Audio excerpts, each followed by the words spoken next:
Last week we talked a little about training, not really the classes or programs, but more about the responsibilities regarding training. I just lived a perfect example of self-education and training us as employees. Welcome back to Warehousing Operations as a Career. I'm Marty T. Hawkins, and I appreciate you listening in with us today.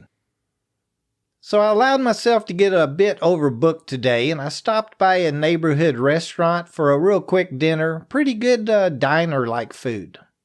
So as I'm leaving, and I carried my ticket up to the counter, my waitress met me there, and we exchanged the normal pleasantries, of course.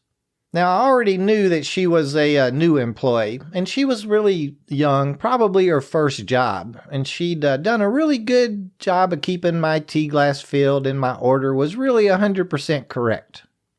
Anyway, my bill was $10.72. I handed her a $10 bill and a $1 bill, but she accidentally punched it into the register as only $10. Of course, this sent the register into a digital meltdown. She started to give me my change, and she knew that she owed me some money back, but I witnessed her then go into a meltdown all on her own. Well, I wasn't in a hurry at this point, so I stood there really nicely waiting on her to realize we were talking about 28 cents. She actually reached a finger into the penny drawer.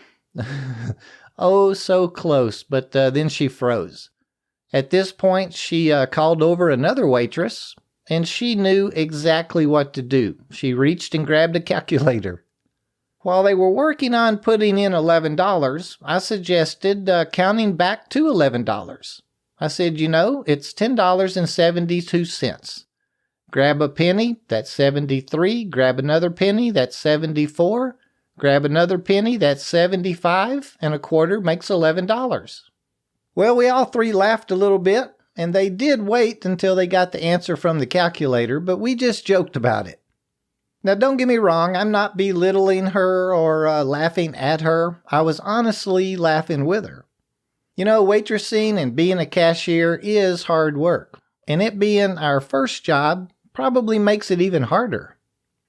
So I was thinking, what a great training opportunity, though. Either self-education or maybe the other girl could help her learn to count back change. And really, shouldn't her manager have already taught her that? I know all the cash registers today give us the amount of change to hand back. It's a little digital printout. But what if we've entered in the incorrect amounts like she did? Or the thing malfunctions or something like that happens? Well, there's my humor for the day, I guess. And yes, I do try to turn everything into a learning moment for myself. Tomorrow, I'm certain that I'm going to reach out and try to teach someone how to count back change. I bet there's people in my office that can't do it even. Anyway, so I was working with social media a lot this week, and I ran across a few posts that I understood what the individual's frustrations were, but for the life of me, I couldn't figure out how they arrived at them. The more I thought about them, the more lost I actually got. The first one was about a young man that worked at a medium-sized facility. It sounded like he was an order picker or maybe a selector, and he had experience operating a double pallet jack and electric rider jack. His place of employment was about 45 minutes away, or he had a 45-minute drive, I guess is what he said.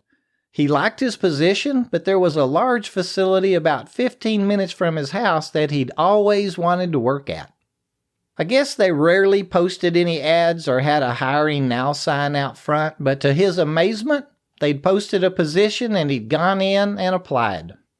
He filled out the application and he was interviewed right then on the spot. He stated that the interview went really well and he had all the experience to qualify for the job. The ad that he had answered was for a will call position, pulling small orders for customers to come by and pick up. It stated that the applicant would be using an electric rider double pallet jack and needed that type of experience. The part of the ad that he failed to read, or maybe just ignored, was that the applicants needed to be bilingual. Of course, the hiring agent pretty much stopped the interview once he was asked about the language thing, and at that point the gentleman went to social media asking for help, that he'd been discriminated against. Oh my goodness, that post kind of blew up from that point forward. Now, I didn't join in, but it was really comical to see how people were treating him over it. I'm so thankful that discrimination as it pertains to the workplace is so well defined for us in 2019. Early on, we as employees didn't have all the protections that we do today. It can still exist. I hope for the day it never comes up and is never an issue, and I'm thankful that we have the many resources to help us when it does. I can tell you it's much easier to identify what's not discrimination, though. The fact that we do not get a position that is listed as bilingual, yet we only speak one language, is not discrimination. Believe me, all the Facebook friends in that group had no problem pointing out that language is a learned skill. Just like applying for a forklift position that requires 1 year of experience is not given to someone that has never driven a forklift. You can learn to drive a forklift. Come back with a year's experience and be considered for that position. I guess this particular warehouse had customers picking up their will calls, and the majority of them spoke other than English. They needed a will call person that would be able to communicate with them in their first language. I mean, let's be honest, it had been posted that way. There wasn't any bait and switch or false advertising going on. The applicant had just gotten in a hurry, wanted the position, and jumped to the extreme a little too quickly. Oh, here's another good one. About 2 weeks ago, I was observing a PIT or Powered Industrial Truck class. It came time to on-site one of the gentlemen. His instructor got on the reach lift and showed the class the short course, how he wanted them to run it, which pallet to retrieve from the rack, and where to store it at. The first 3 pre-tripped the machine, got on it, ran the course, and each one of them went back to the training room to get their observation cards. The last gentleman pre-tripped the unit, just like he'd just been taught in class, stepped onto the machine, and literally froze. The trainer asked him what was wrong, and he had to confess that he'd never stood on a forklift before. He didn't know how to make it go. I was very impressed with how the trainer handled everything. He politely asked him why had he told his recruiter he could operate the lift and was told that, I'm a fast learner. And if I was given a chance, I could do it. Well, the trainer asked him to go back and visit his original recruiter, get into a warehouse as general labor maybe, and get the experience needed to be an operator. Needless to say, the applicant didn't take that advice very well at all. He said he was being discriminated against because he couldn't operate the reach lift, and it wasn't his fault that he didn't have any experience. Ladies and gentlemen, that's not discrimination. Again, it's a learned skill. It's a required skill for some positions. I get it. We're needing a job. We're needing a good paying job. And a job that's close to our house is going to be great. But we're not owed that job. As we talk about here all the time, we really have to invest our time.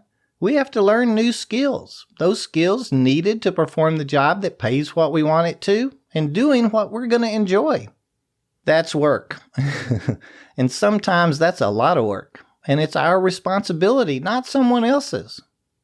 It's all hard, and sometimes we'll need to get a break or a helping hand from someone. But in the end, only experience and knowledge is going to get us ahead.